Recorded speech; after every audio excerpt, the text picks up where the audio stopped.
નમસ્કાર, કોમોડિટી લાઈવમાં આપનું સ્વાગત છે અને કોમોડિટી બજારની ગતિવિધિની ચર્ચા કરવા હાજર છું હું ઝરણા અલકંટી। તો સૌપ્રથમ નજર કરી લઈએ કોમોડિટીઝને લગતી હેડલાઇન્સ પર।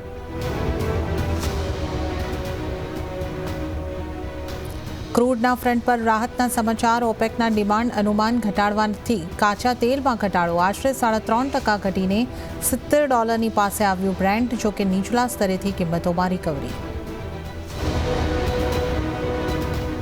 સોનાની કિંમતોમાં રિકવરી। કોમેક્સ ઉપર સોનું $2,520 પાસે રહ્યું। ચાંદીમાં પણ 0.5% ઉછાળો। ડોલર ઇન્ડેક્સમાં નરમાશથી મળ્યો સપોર્ટ। બેઝ મેટલ્સમાં પણ ગઈકાલના નીચલા સ્તરેથી આવ્યો સુધારો। સ્થાનિક બજારમાં એલ્યુમિનિયમ સહિત તમામ મેટલ સુધર્યા। સૌથી વધુ કોપરની કિંમતો વધી। અને અમેરિકામાં કપાસના ઊભા પાકની સ્થિતિ બગડી। ફ્રાન્સિન વાવાઝોડાને કારણે પાકને નુકસાન। તો શરૂઆત કરીએ રૂપિયાના કારોબાર સાથે। તો રૂપિયાના કારોબારમાં ડોલર સામે રૂપિયો 1 પૈસા જેટલો મજબૂત થઈને 83.98 પ્રતિ ડોલરની સામે 83.97 પ્રતિ ડોલર ઉપર ખુલ્યો છે। અને ત્યારબાદ પણ આપણે જોઈએ તો એ જ સ્તરોની આસપાસ 83.93ની આસપાસ આપણને કારોબાર થતો અહીંયા આગળથી દેખાઈ રહ્યો છે। ડોલર ઇન્ડેક્સની વાત કરીએ તો ડોલર ઇન્ડેક્સ 101.34ની ઉપર આપણને અહીંયા આગળથી જોવા મળી રહ્યો છે। તો થોડું દબાણ ડોલર ઇન્ડેક્સમાં બનતું દેખાઈ રહ્યું છે। વધારે ચર્ચા કરીશું। ચર્ચામાં આપણી સાથે રિલાયન્સ સિક્યોરિટીઝના જીગર ત્રિવેદી જોડાયા છે। જીગરજી, સ્વાગત છે આપનું CNBC બજાર પર। અને જે રીતે આપણે અહીંયા આગળથી જોઈ રહ્યા છે કે એક રૂપિયો જે છે એ બિલકુલ ફ્લેટ છે અને થોડું દબાણ ડોલર ઇન્ડેક્સની અંદર।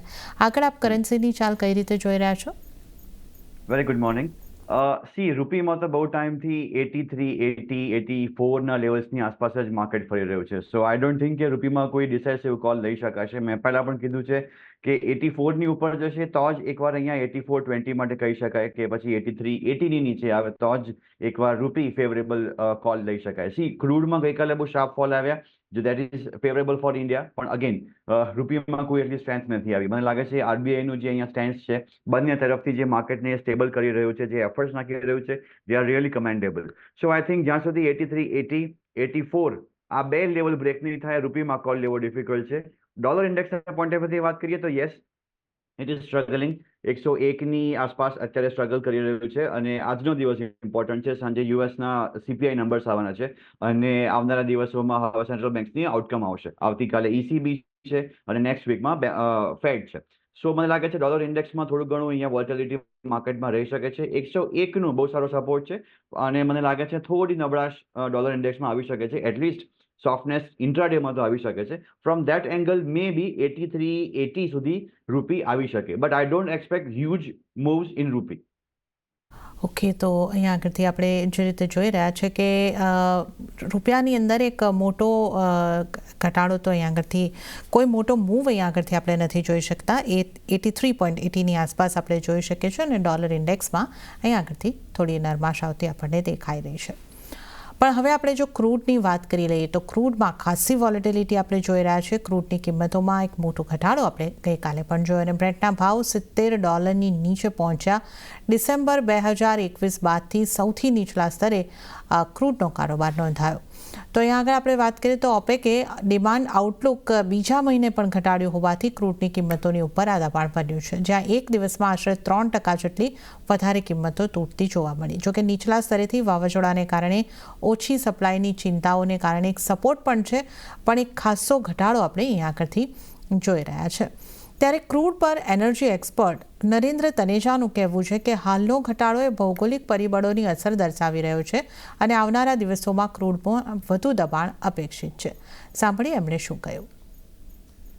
बाजार जो है इस बार ये उसकी रीडिंग ये है कि मांग बढ़ नहीं रही है, तेल की जो सप्लाई है वो ज्यादा है और उसकी वजह से उनको लग रहा है कि बाजार का ये इंटरप्रिटेशन है कि जो आने वाले समय में दिक्कत हो सकती है और कीमतें और गिर सकती हैं। मेरा अपना मानना है कि ये रीडिंग बाजार की है जो भी ट्रेड कर रहे हैं गलत है। सप्लाई साइड ठीक है, लोगों डिमांड में ऐसी कोई बहुत ज्यादा कमी नहीं आई है और दूसरी तरफ लेकिन बाजार का ये मानना है कि अमेरिकी अर्थव्यवस्था थोड़ी परेशानी में है, चीनी अर्थव्यवस्था परेशानी में है, ये दोनों अर्थव्यवस्थाएं जो है तेल का सबसे बड़ा बाजार है, अमेरिका और चीन, उसके बाद भारत आता है। तो इसलिए बाजार का ये इंटरप्रिटेशन कि दो बड़ी अर्थव्यवस्था में परेशानी है, चीन में तो बहुत बड़ी परेशानी है, अमेरिका में भी शुरू हो गई है, राजनीतिक अस्थिरता उनको नजर आ रही है, जिस हिसाब से द्वंद्व चल रहा है ट्रंप साहब का और कमला हैरिस का। तो ये बाजार का एक, जिसे कहना चाहिए, मुझे लगता है थोड़ा सा पैनिक रिएक्शन है, इस वजह से कीमत नीचे गई है और नीचे भी जा सकती है, लेकिन वहां टिक नहीं पाएगी, क्योंकि ये जो इंटरप्रिटेशन मार्केट का बाजार का है, या जो बाजार को जो डर लग रहा है, उसमें कोई बहुत ज्यादा अभी सच्चाई नहीं है। डिमांड जो है वो बहुत ऐसा नहीं कि डिमांड कहीं बढ़ रही है, लेकिन ऐसा भी नहीं है कहीं डिमांड डिस्ट्रक्शन हो रहा है। दूसरी तरफ सप्लाई जो है वो थोड़ी जितनी जरूरत से थोड़ी सी ज्यादा है, लेकिन ऐसा नहीं कि कोई बहुत ज्यादा कोई गलत आ चुका हो। तो मुझे लगता है ये रिएक्शन जो है ये बाजार का ये बहुत सस्टेनेबल नहीं है। और दूसरा, ओपेक जैसी जो संस्थाएं हैं वो अब इंटरवीन करेंगी और ले जा करके कुल जो है वो कीमतें वापस फिर उत्तर की दिशा में जाएंगी। तो ये मुझे लगता है एक टेम्परेरी फेनोमेनन है और इस तरह से पहले भी हुआ है।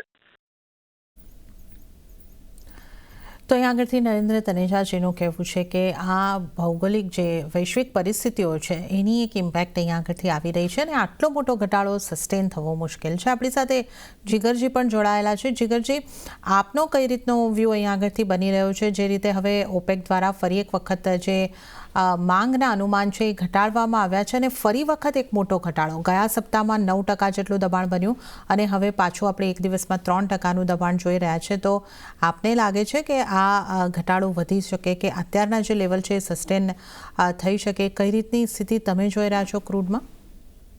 ક્રૂડમાં જે ઘટાડો છે એની પાછળના બે મેજર રીઝન છે. એક તો ચાઇનામાં જે પ્રોલોંગ જે વીકનેસ છે, રિયલ એસ્ટેટ સેક્ટર હોય કે મેન્યુફેક્ચરિંગ ઇન્ડસ્ટ્રીઝ હોય, એ ડિમાન્ડ કન્સર્ન્સ છે.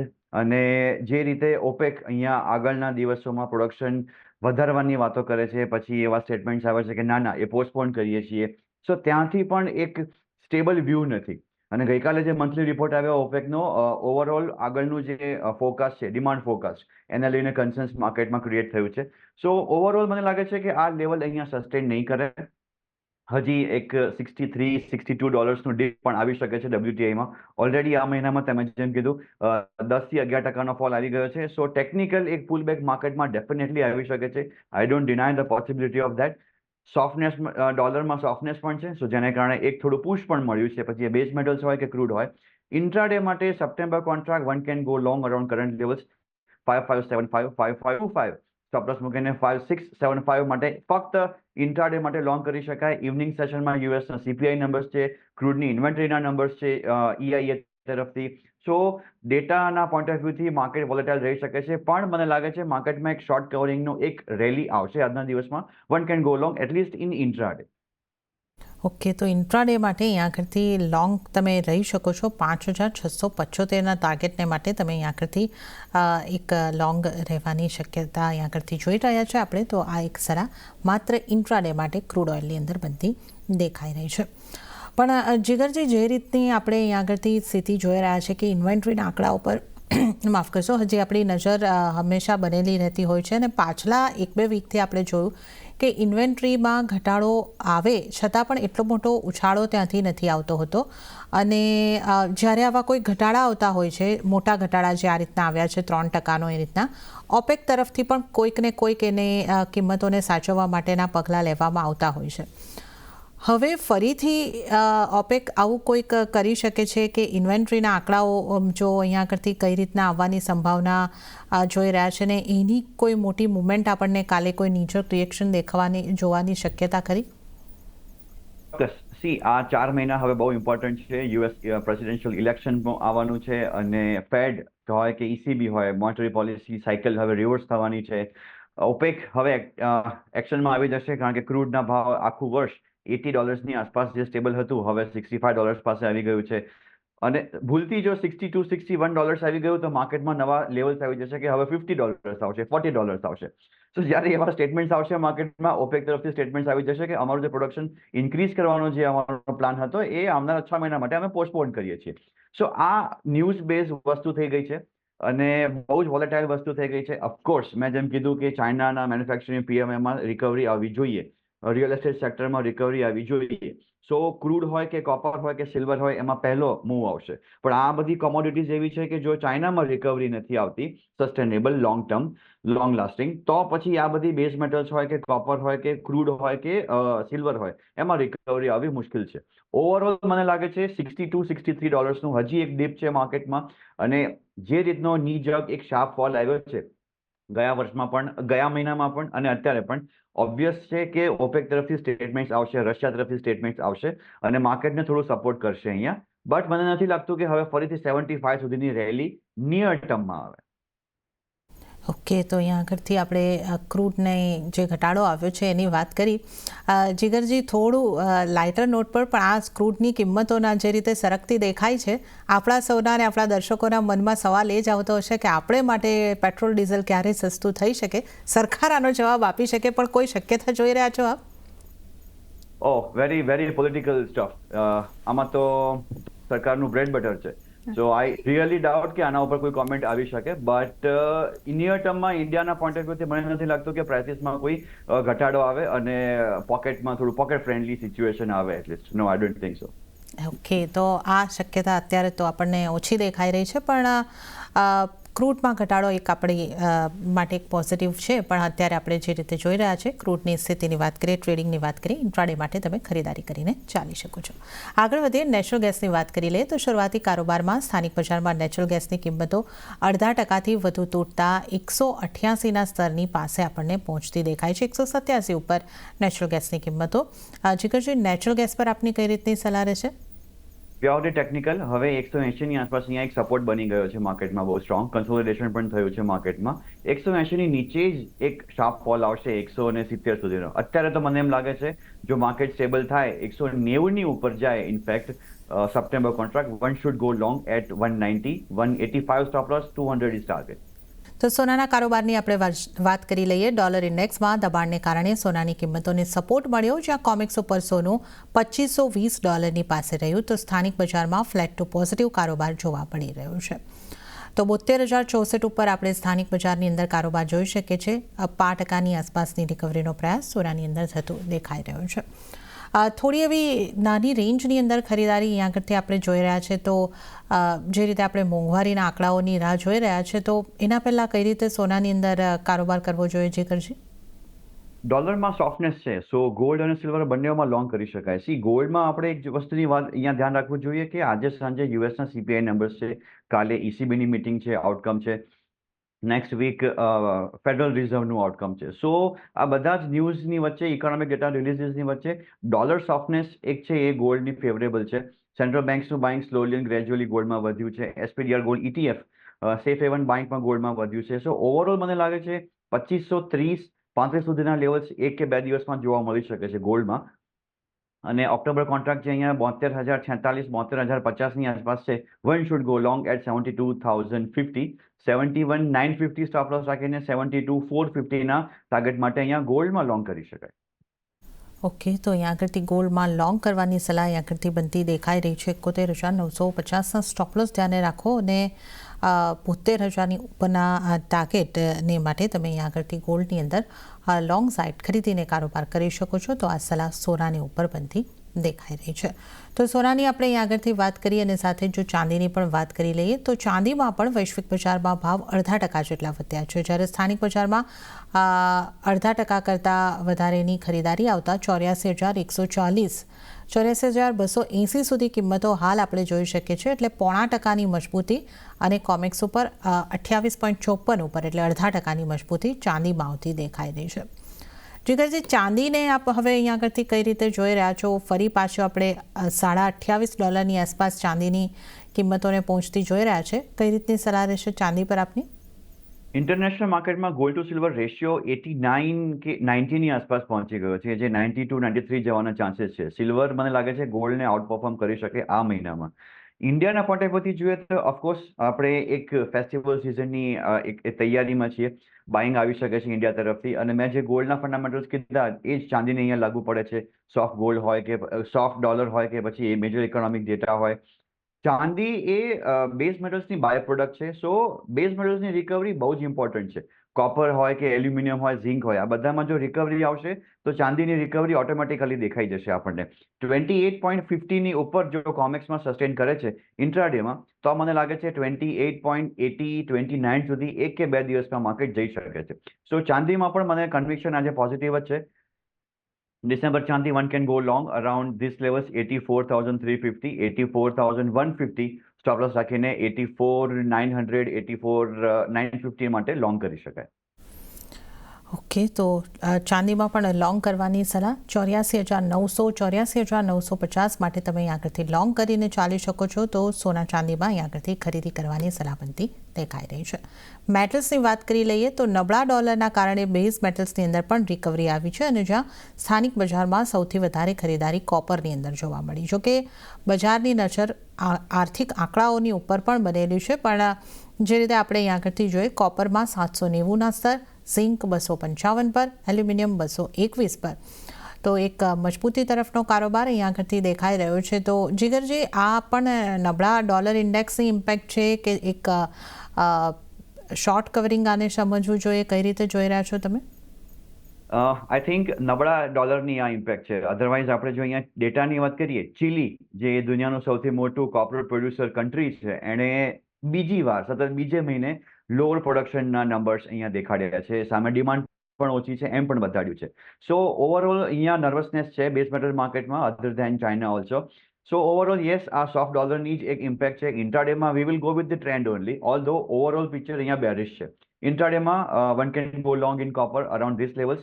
Copper September 790 and 787 નો સ્ટોપ લોસ રાખીને 796 માટે લોંગ કરી શકાય. ઝિંક 255 256 ની આસપાસ છે. One can go long around current levels. 254 stop loss, 260 target છે. ઝિંક પોઝિશનલ ટાર્ગેટ બની રહ્યો છે. 1 કે 2 દિવસ માટે કેરી ફોરવર્ડ કરી શકાય. ઓકે, તો કોપર અને ઝિંકની અંદર ખરીદારી કરવાની સલાહ આગળથી બનતી દેખાઈ રહી છે. કોપરમાં 796ના ટાર્ગેટ તમને બનતા દેખાઈ શકે છે. 787નો સ્ટોપ લોસ તમારે ધ્યાને રાખવાનો રહેશે અને ઝિંકની અંદર પણ 260ના ટાર્ગેટ માટે ખરીદારી કરીને ચાલો. 254નો સ્ટોપ લોસ. તો આ બે મેટલ્સની અંદરથી તમારે માટે ચોઈસ બનતી દેખાઈ રહી છે. અને ત્યારે જ જીગરજી, આપનો આભાર. આપ અમારી સાથે જોડાયા અને તમામ નોન એગ્રી કોમોડિટીઝ અંગે આપણે ચર્ચા કરી. આપનો આભાર. અને આ સાથે હવે આપણે એગ્રી કોમોડિટીઝના કારોબારની ઉપર નજર કરી લઈએ તો ગઈકાલની તેજી બાદ આજે ગુવાર પેકમાં ફરી દબાણ જોવા મળ્યું છે. તો મસાલા પેકમાં હળદરમાં 0.5% જેટલી નરમાશ રહેતી દેખાઈ અને જીરામાં પોઝિટિવ કામકાજ થઈ રહ્યું છે. પણ હળદરમાં પણ એક રિકવરી અને 14,228ની આસપાસ આપણે કામકાજ અત્યારે થતું જોઈ શકીએ છીએ. કપાસિયા ખોળની જો વાત કરીએ તો ફ્લેટ ટુ પોઝિટિવ કારોબાર અહીંયા આગળથી થતો દેખાઈ રહ્યો છે. વધુ ચર્ચા કરવા માટે આપણી સાથે ટ્રેડબુલ સિક્યોરિટીઝના ભાવિક પટેલ જોડાયા છે.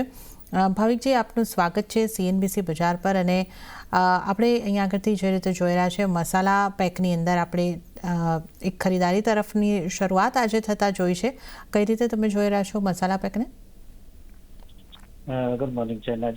મસાલા પેકમાં ગઈકાલે આપણે જીરામાં જોયું હતું કે ક્લોઝિંગ વખતે એક સારી તેજી જોવા મળી હતી અને આજે પણ થોડીક તેજી જોવા મળી છે. હાલાકી કેટલા આપણે ઓગસ્ટથી જોઈ રહ્યા છે કે 24,000 થી 26,500ની વચ્ચે સીમિત દાયરામાં ટ્રેડ કરી રહ્યું છે. આઈ થિંક એક ફેક્ટર એ પણ છે કે આપણે જો ડિમાન્ડ જોઈએ ડોમેસ્ટિકલી તો ખાસ કોઈ એવી છે નહીં, એટલે તેજી નથી દેખાતી. બટ 24,000ની આસપાસ જ્યારે પણ આવે છે તો પ્રાઇસ જરૂરથી સસ્ટેન થાય છે અને એટલે જ મને લાગે છે કે આગળ જતાં પણ આઈ થિંક આ રેન્જ જ જોવા મળી શકે છે.